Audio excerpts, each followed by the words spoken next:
আরে ও জসিম ভাই, আর কত কাজ করবে? সেই সকাল থেকে কাজ করছো। এসো এসো, একসাথে খাবার খাই। হ্যাঁ রে জগাই, বস। কিশোর বাড়িতে গেছে খাবার আর জল আনতে। এই তো ওর আসবার সময় হয়ে এলো। তুই একটু জিরিয়ে নে, কিশোর আসলেই একসাথে খাবার খাচ্ছি। তাহলে আর আমার জিরোনো হলো না। ওই যে ভাতিজা আমার এসে পড়েছে, ওই দেখো। আচ্ছা আচ্ছা, ঠিক আছে, তাহলে খাবারটা খেয়ে নে, তারপরে আবার কাজ করা যাবে। কিরে কিশোর, তোর মা আজকে এত কম খাবার পাঠিয়েছে কেন? তুই কি বাড়ি থেকে খেয়ে এসেছিস? না না, ভাতিজার মুখখান তো শুকনো, খেয়েছে বলে তো মনে হয় না। না বাবা, আমি খেয়ে এসেছি, তোমরা খাও। বাপরে, মিথ্যে কথা বলতে নাই খোকা। কি হয়েছে, খাবার কম কেন? আজকেও কি তোর মা তোকে পোড়া ভাত খেতে বলেছে? যাই বলো জসিম ভাই, তোমার এই পোলাডার কপালে কিন্তু সুখ লেখা নেই। নিজের সৎ মায়ের মন পেতে কি না করলো তোমার ছেলেটা। সৎ ভাই লেখাপড়া করাতে নিজের লেখাপড়া ছাড়লো। এই সারাদিন ভূতের মতো তোমার সাথে মাঠে কাজকাম করে, তারপরেও মায়ের মন পায় না। হ্যাঁ ভাই, ঠিকই বলেছ। আসলে আমার ওই ছেলেটার কপাল খারাপ। জন্ম দিয়েই ওর মা চলে গেছে। পরে আরেকটা বিয়ে করলাম যাতে ও আর মায়ের কষ্ট না বোঝে, কিন্তু ওর মা তো এখন ওর ভাইকে নিয়ে ব্যস্ত। আমার ছেলেটাকে দেখতে পারে না। বাবা, এসব কথা বলে আর কি হবে? তুমি দেখবে একদিন সব ঠিক হয়ে যাবে। কিশোর, আয় বাপ, আমাদের সাথে খেয়ে নে। আমরা দুজনে তোকে একটু করে খাইয়ে দিলি তোর খাওয়া হয়ে যাবে। আয় বাবা, বস। আরে কই রে বিমলা, বাড়িতে আছিস?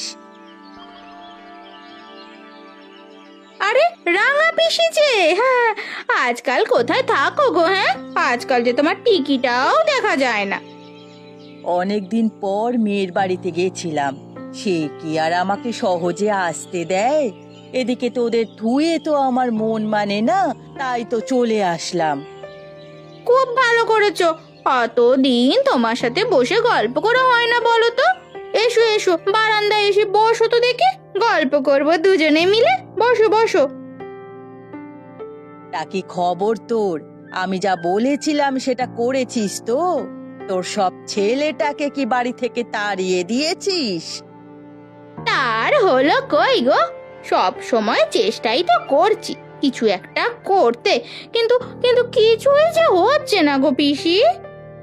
হবে হবে, দু একদিনে কি আর এত বড় ঝামেলা তোর ঘাট থেকে নামবে রে? সেটাই তো দেখছি গো, প্রায় তো ওকে আমি পোড়া ভাত খেতে দিই। ও লেখাপড়াটাও বন্ধ করলাম জানো তো, কিন্তু তাতেও কোনো প্রতিবাদ করে না। ঝগড়াটা বাঁধাই কি নিয়ে বলো না গো? হ্যাঁ, তুই কোনো চিন্তা করিস না, এতদিন আমি ছিলাম না, কিন্তু এখন আমি এসে গেছি। তুই শুধু আমার বলা কাজগুলো করে যা, বাকিটা আমি সামলে নেব। হ্যাঁ গো পিসি, সে তো বাড়িতে বসে বসে শুধু অন্য ধ্বংস করছে। তা না হয় বাবার সাথে একটু মাঠে হাট বাটায়। সতীনের ছেলেকে কেন বসে বসে খাওয়াতে যাব বলো তো? তুই শোন, আমি বলি কি, তোদের মাঝে ঝগড়া লাগলে জসিমকে রাজি করিয়ে তোর ওই সতীনের ছেলেটাকে একেবারে শহরে পাঠিয়ে দিবি, যাতে ওখান থেকে রোজগার করে বাড়িতে কটা টাকা পাঠাতে পারে। তা কিন্তু তুমি একেবারে ঠিকই বলেছো। ওকে শহরে পাঠালে একেবারে খারাপ হবে না? আচ্ছা, তাহলে আজ আমি উঠি, আর দেখছি ওদিকটা আর কি করা যায়। আচ্ছা বেশ পিসি, যাও যাও।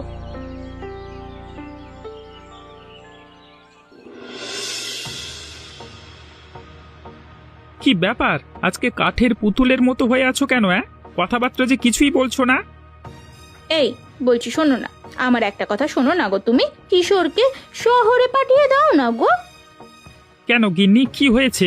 ওকে শহরে পাঠাবো কেন? আমার ছেলেটা আমার সাথে কাজ কাম করছে, করুক না। তাছাড়া ও শহরে গেলে তোমার পোড়া ভাত খাবে কে? খোঁটা দিও না তো। খাবার না থাকলে আমি কি করব বলো? সংসারের যা অবস্থা, দিন দিন খারাপ হতেই চলেছে। ওকে শহরে পাঠালে 2 টাকা তো আয় করতে পারবে বলো? না গিন্নি, এতটুকু বয়সে ছেলেকে বাইরে পাঠাতে পারি না আমি। ও আমার সাথে ভালোই আছে। কেন গো, পাঠালে কি এমন হবে শুনি? বুঝলে গিন্নি, শহরের হাজারটা মানুষের ভিড়ে কিশোর থাকতে পারবে না। তার থেকে ভালো বাপ বেটায় প্রতিদিন সকালে মাঠে কাজ করা। কি এমন কাজ করে শুনি? সারাদিন তো ঘুরে বেড়ায়, কাজ তো সব তোমাকেই করতে হয়। তার থেকে ভালো ওকে শহরে পাঠিয়ে দাও না গো, 2 টাকা আয় হবে তো বলো। না গিন্নি, মা মরা ছেলেটাকে আমি চোখের আড়াল করতে পারবো না। আমি চাই ও আমার চোখের সামনে থাকুক। তা বলে ওকে কি সারা জীবন বসে বসে খাওয়াবো বলো তুমি? হ্যাঁ গিন্নি, ওকে যদি শহরে পাঠিয়ে দিই তাহলে এইদিকে আমি একা একা চাষ করতে পারবো না। তার থেকে ভালো হবে ও এখানে থেকে আমার সঙ্গে মাঠে কাজ করুক। আর বসে খেলে তো বাদল খাচ্ছেও না, তাই না? আমি তো এই আপদটাকে বিদায় করেই ছাড়বো। দেখি দেখি তুমি কি করে আটকাও দেখি। কিরে বাবা, কোথায় যাচ্ছিস? এই তো বাবার জন্য খাবার নিয়ে মাঠে যাচ্ছি। তুমি কেমন আছো দাদিমা? আমি ভালোই আছি রে বাবা। দাদিমা, এতদিন পর তোমাকে দেখছি, কোথাও গিয়েছিলে নাকি? সে কথা আর বলিস নে রে বাপ। কেন গো দাদিমা, কি হয়েছে? গিয়েছিলাম মেয়ের বাড়ি, সে কি আর আসতে দেয় রে? কিন্তু তোদের না দেখে তো আর থাকতে পারছিলাম না, তাই চলে আসলাম। মেয়ে বাড়ি বলে কথা, সহজে কি আর আসতে দেয়? হ্যাঁ রে বাপ, শুনলাম তোর মা নাকি তোকে শুধু পোড়া ভাত খেতে দেয়। আরে না দাদিমা, তুমি ভুল শুনেছ হয়তো। না রে বাপ, আমি কোনো ভুল শুনি নাই। তোর মা নিজেই আমাকে সব বলেছে। মা তোমাকে বলেছে এসব? হ্যাঁ রে বাপ, তোর ওই মাকে এই সংসার থেকে তাড়াতে চায়। কি বলেছে মা তোমাকে? কি আর বলবে, সেই এক কথা, কিভাবে তোকে বাসা থেকে বিদায় করা যায়। না দাদিমা, মা এরকম বলতে পারে না। তোর মতো ছেলে আর খুঁজলেও একটা পাওয়া যাবে না। তোর মা তোর উপর এত অত্যাচার করে, তাও তুই কিছু বলিস না। কি আর বলবো দাদিমা, সে তো আমার মা। ওই দজ্জাল মহিলাকে তুই আবার মা বলে ডাকিস? তুই এর প্রতিবাদ করতে পারিস না, যাতে তোকে আর পোড়া ভাত না খেতে দেয়? না দাদিমা, আমি কোনো ঝামেলা চাই না পরিবারে। ঠিক আছে, যা, সারা জীবন তোর কপালে পোড়া ভাতই জুটবে। দাদিমা, আমি এখন আসি, বাবাকে খাবার দিতে হবে, অনেক বেলা হয়েছে, বাবা অপেক্ষা করবে আমার জন্য। বাবা, তুই একবার ভেবে দেখিস, বেশি লাই দিলেও কিন্তু তোর মাথায় চড়ে বসবে। তুমি এখন যাও দাদিমা, আমি আসি, আমি দেখি কি করতে পারি।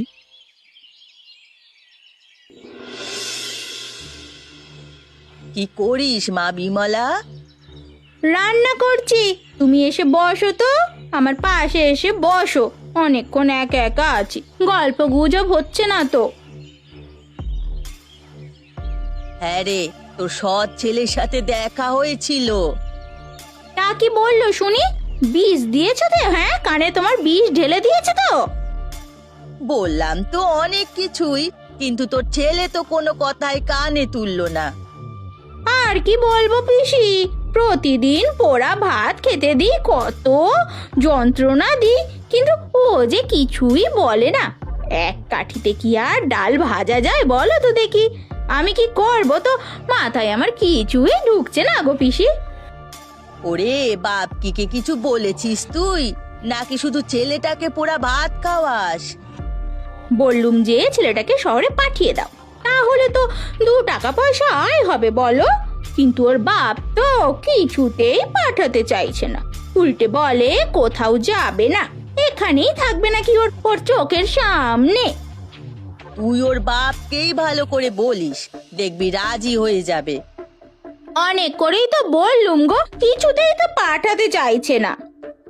কেন পাঠাতে চাইছে না বল দেখি? বলে মা মরা ছেলেটাকে আমি দূরে পাঠাতে পারবো না, চোখের সামনে নুন ভাত খেয়ে বেঁচে আছে, এটাই অনেক, আমার এত টাকা পয়সা দরকার নেই। এ কথা শুনিয়ে দিল জানো। আমার সঙ্গে যদি জসিমের দেখা হয়, তাহলে আমি ওকে বলে দেখবো কি বলে। তুমি পারবে তো পিসি? আমার ওপর কি তোর ভরসা নেই? তা আবার নেই পিসি, তাহলে কি তোমার কাছে এত কথা বলতাম বলো? আজ তাহলে উঠি আর দেখছি ওদিকটার কি করা যায়। সে কি পিসি, এই মাত্রই তো আসলে, আবার এখনই চলে যাবে? আজ না তোমার আমাদের সাথে খেয়ে যাওয়ার কথা ছিল? না রে, আজ আর খাবো না, অন্য দিন এসে খাবো। আমি এখন বরং যাই। বেশ, তাহলে যাও, আর আর ওদিকটা দেখো কিন্তু। সে আর আমাকে বলতে হবে না।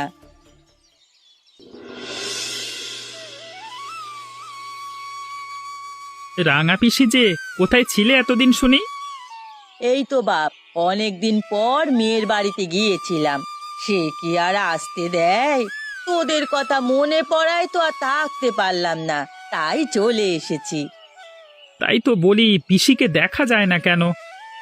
হ্যাঁ রে বাপ, মেয়ের বাড়ি বলে কথা, সহজে কি আর আসতে দেয়? তা পিসি এখন কোথা থেকে আসলে শুনি? এই তো বাপ, তোদের বাড়ি থেকেই আসলাম। তা খেয়ে এসেছো তো পিসি? কি আর বলবো তোকে বাপ, খাওয়া তো দূরের কথা, তোদের বাড়িতে যে বসতেই তো ইচ্ছে করে না। কেন গো পিসি, কি হয়েছে? এমন করে বলছো কেন? বলি কি আর সাধে, ওই যে তোর বউ সারাক্ষণ শুধু তোর ওই বড় ছেলেটাকে বাড়ি থেকে কি করে তাড়াবে সেই চিন্তা। কি যে করি পিসি, ছোটবেলায় ছেলেটা মাকে হারায়, মায়ের কষ্ট বুঝতে দেব না, তাই আর একটা বিয়ে করি। কিন্তু মা মরা ছেলেটার কপালে সুখ আর জুটলো না। বুঝি না বাপু, তোর বউয়ের আর কি চাই? ছেলেটা তোর বউয়ের জন্য পড়ালেখা বাদ দিয়ে মাঠে কাজ করছে, এটাও যদি তোর বউয়ের সহ্য না হয় তাহলে আর কি বলবো? কি আর বলবো পিসি, সংসারের চিন্তা করে বিমলাকে কিছু বলতেও পারি না। তোর বড় ছেলের মতো আর একটা ছেলেও হাজারে খুঁজলেও পাওয়া যাবে না। তোর বউ কি করে পারে এমন একটা ছেলেকে পোড়া ভাত খাওয়াতে? ছেলেটাকে দেখলেই তো মায়া করে। ওলাটার কপালে সুখ লেখা নাই গো পিসি। হ্যাঁ রে বাবা, সৎ মা কি আর নিজের মায়ের মতো হতে পারে? সে অন্য ছেলেকে কখনোই ভালোবাসে না। তা তুমি ঠিকই বলেছো পিসি, ছেলেটাকে নিয়ে আছি বড়ই দুশ্চিন্তায়, কি যে করি কিছুই বুঝতে পারছি না। চিন্তা করে আর কি করবি রে বাপ? তোর বউ যদি ভালো না হয় তাহলে আর কি করবি? আজকে তাহলে আসি পিসি। শোন বাপ, আমি বলি কি, তোর ছেলেটারে বাইরে পাঠিয়ে দে, দেখবি সব ঠিক হয়ে যাবে। ও দু পয়সা রোজগার করে নিজের জীবনটাও গোছাতে পারবে। আচ্ছা, সে আমি ভেবে দেখব ক্ষণ। আমি এখন আসি গো। এবার মনে হয় কাজ হবে। ওদের পরিবারে তো আগুন এবার লেগেই যাবে। কি করছো দাদা? তোমার মনটা বড় খারাপ মনে হচ্ছে। বাড়িতে বউয়ের সাথে অশান্তি করেছো নাকি? অশান্তি কি আর করা লাগে? তুই তো তোর বৌদিকে ভালোভাবেই চিনিস, সব সময় চায় কিশোরটাকে বাড়ি থেকে তাড়াইতে। কেন তা আমি জানি না, আমার মাথায় ঢোকে না। এত লক্ষ্মী ছেলে আমার কত কিছু করে, আমার বউয়ের মন পেতে আর। কিশোর ভালো ছেলে, তোমার বউ ওকে একটু যত্ন করে না, সব সময় পোড়া ভাত খেতে দেয়, তারপরেও কোনোদিন প্রতিবাদ করে না। এতদিন তো তাও আমার চোখের আড়ালে করতো, এখন আমার সামনেই এসব করে। আর কালকে রাতে তো সীমাই লঙ্ঘন করেছে। কেন দাদা, কালকে রাতে আবার কি হলো? মারধর করেছে নাকি? আমার বড্ড চিন্তা হয় কিশোরের নিয়ে। না না, গায়ে হাত তোলেনি, তবে আমাকে বলেছে কিশোরদের শহরে পাঠাতে, রোজগার করতে। কেন কেন, এটুকু বয়সে ওকে শহরে পাঠাতে হবে কেন? এত দিন রাত তোমার সাথে কাজ করে, তাতেও কি শান্তি হচ্ছে না? আমি বলি কি, তুমি ওই জল্লাদিকে তাড়িয়ে দাও, দিয়ে দুটো ছেলেকে নিয়ে থাকো। তা করলে তো বাদলের মুখটা আবার খালি হব, এই জন্য তো কিছু করতে পারি না। দাদা, আমার কাছে কিন্তু একটা বুদ্ধি আছে, যদি তুমি চাও তাহলে আমি বিনামূল্যে তোমাকে বুদ্ধিটা দিতে পারি। হ্যাঁ হ্যাঁ, কত তো কাজ করে দেখলাম, তাতে তো কোনো কিছুই হলো না। দে দেখি কি বুদ্ধি দিবি আমাকে। কেমন লাগলো বলো বুদ্ধিটা? বাবা, আসলেই তো খুব ভালো বুদ্ধি দিয়েছিস। বাড়ির কাজ না হয় আমি সামলে নেব, কিন্তু এখন সাধু পাই কোথায়? ওসব তুমি আমার উপর ছেড়ে দাও, তাহলে সকাল থেকেই আমি কাজে লেগে পড়ব। আমি শুধু যা যা বলেছি তুমি ওগুলো করলেই হবে। আচ্ছা ঠিক আছে, তাহলে তাই হবে। কে আছিস বাড়িতে? দুমুঠো খেতে দিবি আমাকে। আমার অনেক ক্ষুধা পেয়েছে, আজকে অনেক দিন ধরে না খেয়ে আছি আমি। এ সকাল সকাল কোন ভিক্ষুক আবার দরজায় কড়া নাড়লো গো? হ্যাঁ, এদের নিয়ে আমি আর পারি না, যাই বাইরে গিয়ে দেখি।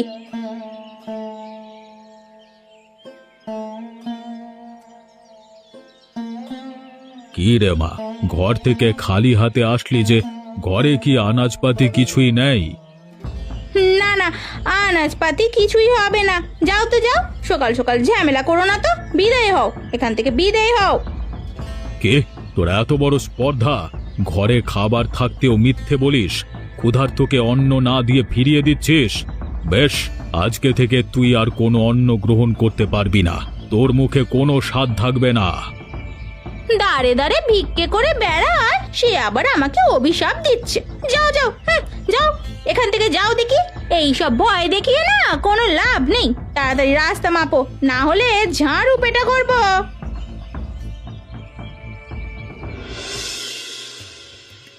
কিরে, কাজ হয়েছে? হ্যাঁ হ্যাঁ, আমার কাজ আমি খুব ভালোভাবে সেরে দিয়েছি, এখন তোমার পালা, তুমি গিয়ে ফটাফট খাবারের স্বাদ নষ্ট করে দাও। আচ্ছা ঠিক আছে, হে বিধাতা, জানি না কি আছে কপালে।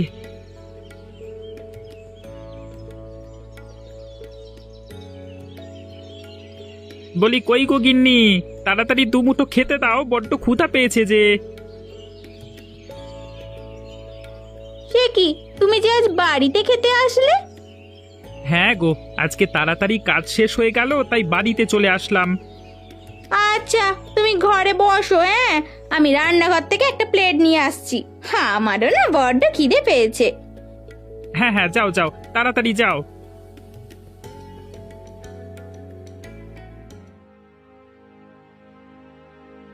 কি গো, আজ বড্ড খিদে পেয়েছে বুঝি, নিজেই বেড়ে খেতে লেগেছো? হ্যাঁ গো গিন্নি, খুব খিদে পেয়েছে, তাই তো খেতে শুরু করেছি। নাও নাও, তুমিও খেতে শুরু করো দেখি, যা রান্না হয়েছে একেবারে পরানটা জুড়িয়ে গেল। হ্যাঁ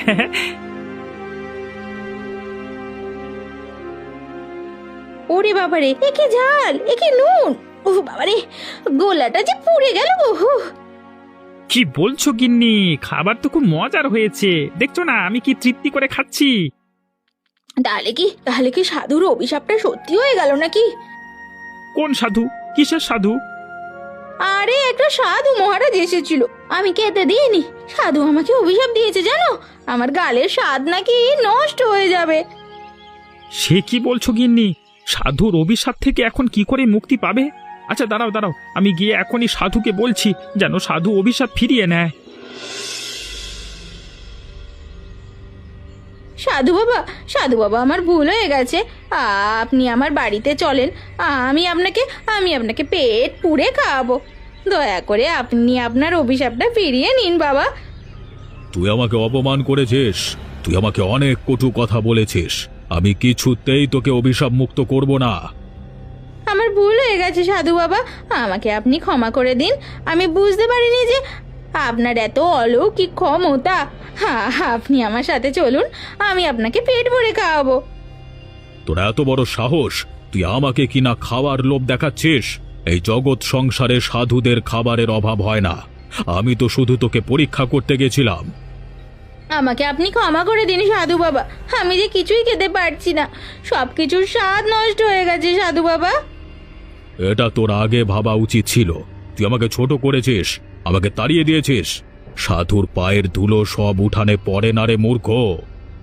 সাধু বাবা, আমার মায়ের ভুল হয়েছে, আপনি তাকে ক্ষমা করে দিন, বিনিময়ে আপনি যা চান আমরা সব করব। তুই নিষ্পাপ, তুই পবিত্র, তোর মনটা অনেক ভালো, যদি আমার সাধ্য থাকতো তাহলে আমি অবশ্যই তোর মায়ের অভিশাপ তুলে নিতাম। এইসব আপনি কি বলছেন?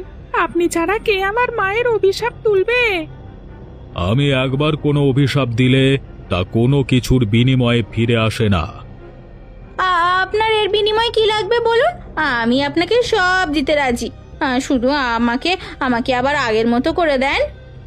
আমি যা চাই তা তোর পক্ষে দেওয়া সম্ভব নয়। আমি সব দেব সাধু বাবা, আপনি শুধু একবারই বলে দেখুন, আপনি যা বলবেন তাই হবে। আচ্ছা বেশ, তোর ছেলে যদি আমার পথে সন্ন্যাস গ্রহণ করে, এ সংসার ত্যাগ করে, আমার সাথে যায়, তবেই তোর অভিশাপ মুক্ত হবে। হ্যাঁ, না, এই যে আমার ছেলে কিশোর, আপনি যেখানে খুশি ওকে ওখানে নিয়ে যান। কিন্তু ও তো তোর ছেলে নয়, তোর ছেলে তো বাদল। বাদলকে আসতে হবে আমার সাথে। না না, আমি পারবো না, আপনার সাথে যেতে পারবো না, আমি এখানেই থাকবো, আমি কোথাও যাব না। কিন্তু তুই না গেলেও তো তোর মা কোনোদিন ভালো হবে না। যা বাবা, তুই সাধু বাবার সাথে যা। মা পাপ করেছে, মায়ের পাপের সাজা মা ভোগ করুক, আমি কোনো পাপের সাজা ভোগ করবো না। ও বাবা, আমি পারবো না। সাধু বাবা, আমিও ওনার ছেলে। উনি আমাকে পেটে ধরেননি ঠিক আছে, কিন্তু আমি ওনাকে মায়ের মতোই দেখি। আপনি আমাকে নিয়ে যান আর আমার মাকে ঠিক করে দিন। বেশ, তাহলে আমি তোকে নিয়ে যাব, কিন্তু ভালো করে ভেবে দেখ, তুই কিন্তু আর কোনো দিন এখানে ফিরে আসতে পারবি না। বেশ সাধু বাবা, তাই হবে। আমার মা সারা জীবন চাইতো আমি তার থেকে দূরে থাকি। আজকে আমার মায়ের ইচ্ছাও পূরণ হবে আর আমার মাও ঠিক হয়ে যাবে। সাধু বাবা, আপনি কিশোরকে নিয়ে যাবেন না? যে ছেলেকে আমি এত ভালোবেসেছি, আদর করেছি, মানুষ করেছি, আজ এই দুঃসময়ে সেই ছেলে আমার সাথ দিচ্ছে না সাধু বাবা। কিন্তু যে ছেলেকে পোড়া ভাত খাইয়ে বড় করেছি, সে কিনা আমাকে এত ভালোবাসে। এসব তুমি কি বলছো? বাদল সাধু বাবার সাথে না গেলে যে তুমি কিছুতেই তোমার মুখের স্বাদ ফিরে পাবে না। না, আমি এতদিন ভুল করেছি।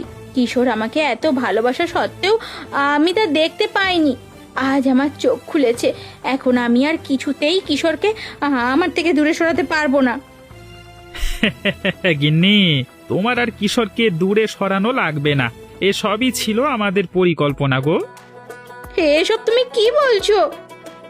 হ্যাঁ গো হ্যাঁ, আমি ঠিকই বলছি। তুমি যাতে বুঝতে পারো কিশোর তোমাকে কতটা ভালোবাসে, সেই জন্য আমি আর জগাই এই পরিকল্পনা করেছি। কি বৌদি, কেমন দিলাম? হ্যাঁ রে, তোরা আজ আমার চোখ খুলে দিয়েছিস, কিন্তু আমার মুখের স্বাদ নষ্ট হলো কি করে? আসলে গিন্নি, আমি তোমার খাবারে ঝালের গুঁড়ো আর লবণ মিশিয়ে দিয়েছিলাম। বৌদি, কিছু বুঝলে? বুঝলাম। আজ থেকে তোদের সব কটাকে আমি পোড়া ভাত খাওয়াবো, দেখবি, যাতে তোরা আমার কিশোরের মতো ভালো হতে পারিস। কেমন দিলাম? এমনই নতুন নতুন গল্প দেখতে আমাদের চ্যানেলটিকে সাবস্ক্রাইব করতে একদম ভুলবেন না বন্ধুরা।